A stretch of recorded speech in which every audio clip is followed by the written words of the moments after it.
The third season of Prime Video's Reacher closes with a bang as the protagonist faces his worst nemesis, Quinn. Reacher, Duffy, and the ATF try to trap Quinn in the previous episode, but he ambushed them. Reacher tries to save people after realizing what happened, but Quinn's men kill most ATF officers in response. Reacher, Duffy, and wfu kill all but one of Quinn's soldiers. They utilize him to enter Beck's home by returning Quinn's product trucks. Palai, a major issue, greets them. Spoilers ahead, Reacher versus Palai. Palai has been one of Reacher's greatest challenges this season. Although Reacher is a massive man in general, Palai makes him look little compared to his power. Reacher is well aware that his intelligence more than compensates for his small stature and weak physical abilities. Shortly after being employed by Beck, he makes the huge guy punch himself in the face, giving Palai a taste of this. Although Reacher learns this after taking a hard smack that knocks him off his feet, the man's raw power is still no match. In the last episode, when they both attempt to murder the other but are ultimately unsuccessful, their powers truly collide. Reacher and the team make it to Beck's house for the actual deal, but when Palai greets them at the door, everyone, including Negali, wonders how they will escape with it. After everyone else has gone into the house to rescue Richard and Teresa, Reacher orders them to leave Palai alone. He attempts to choke Palai from behind by utilizing an element of surprise, but the man is too powerful to be killed in this manner.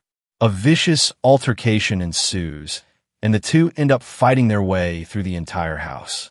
The attackers seem to chip away at Reacher as he suffers a barrage of punches at the beginning.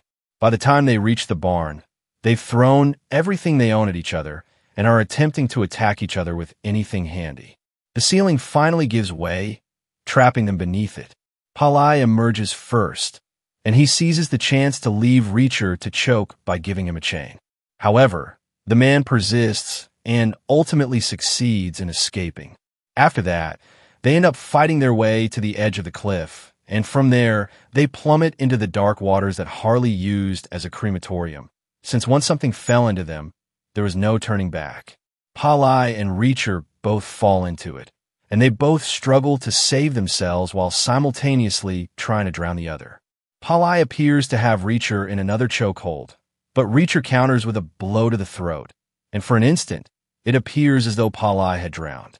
After getting out of the water, Reacher returns to the home to see that Palai is chasing after him. They return to the gate from whence they began, and this time, they aim for the massive machine gun.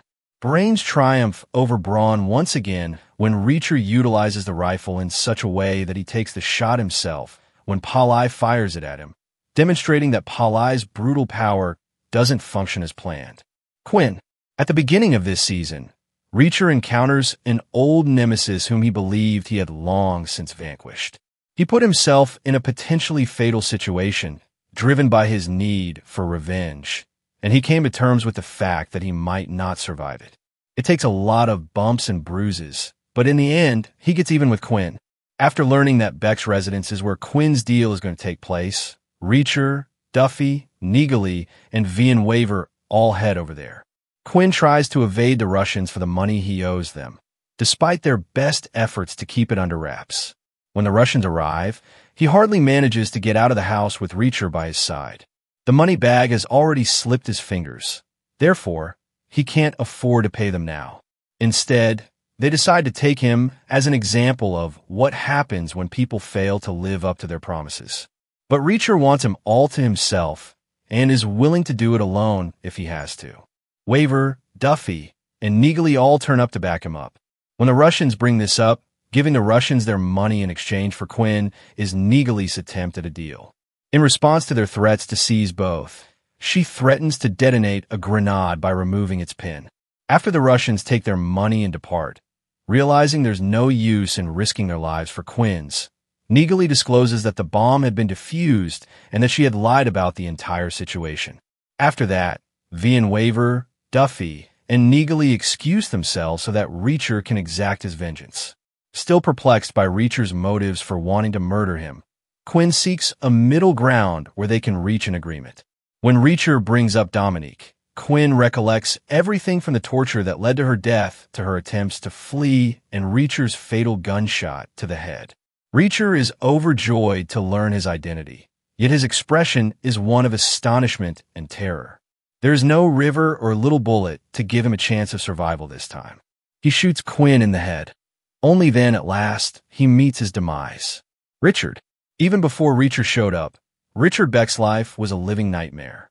Even with the help of the school bullies, his father had gotten himself into trouble with some nasty people. Despite his father's love for him, Richard thought that Zachary neglected him in favor of his business, whatever it may have been. Next, Reacher fills him in on his father's naughty past and the current state of affairs, including the role that Quinn is playing. Whatever stability Richard may have had up until the last struggle at his house is utterly destroyed. Having his father stand up for him at last is the only solace he craves. Zachary takes the shots for himself while attempting to save him from Quinn. Now that Richard's father is dead and all the other evil individuals around him are either slain or jailed, he can only reflect on the times he wishes he had spent more time seeing this side of his father when he was living. The only reasonable choice he has left is the one that Reacher gives him. Richard had already stated his intention to hop in his car and flee from the chaos he was engulfed in. It was clear to Reacher that he was unhappy in his current situation. After everything calms down, Reacher advises him to hop in a car and go as far as the road will take him. His father's assets will be confiscated by the authorities, and all of his accounts will be blocked. He informs him the money Zachary stashed away in the house is Richard's one hope of rescuing it. His advice to Richard is to run with that money and never look back. Despite the terrible conditions, he must take advantage of this possibility because it is his only chance to start over anywhere. Ultimately, that is what Richard does, and Reacher follows suit as he rides away on the bike he borrowed from Beck's garage. Duffy sent her CI into the Beck mansion to catch the big fish that may boost her career. After her CI disappeared, her objectives changed, forcing her to make even more problematic decisions. She chose to pursue the matter alone. More crucially, she did not inform ATF about the killed CI, per protocol. After going to the ATF, she was promised they would help her kill the bad man, but report her activities to her superiors. Duffy leaves the DEA after Teresa's safety. This confirmation of leaving the agency allows her to excuse Reacher's revenge on Quinn differently. She might have sought to stop Reacher and arrest Quinn so the agency could question him about his operation. After realizing there's no use, and considering how much Reacher has helped her, notably by putting his intense desire for revenge on hold to save Teresa, she should give him a chance to murder Quinn for good this time. After the cavalry arrives the next morning and finds the property in disarray and all the bad guys dead, Duffy says she won't wait to be dismissed. She informs Reacher that she will quit and take time for herself.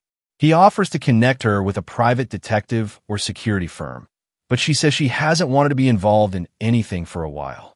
She also tells him that Quinn's death was blamed on his creditors, the Russians. Reacher is clear and unconcerned about the feds.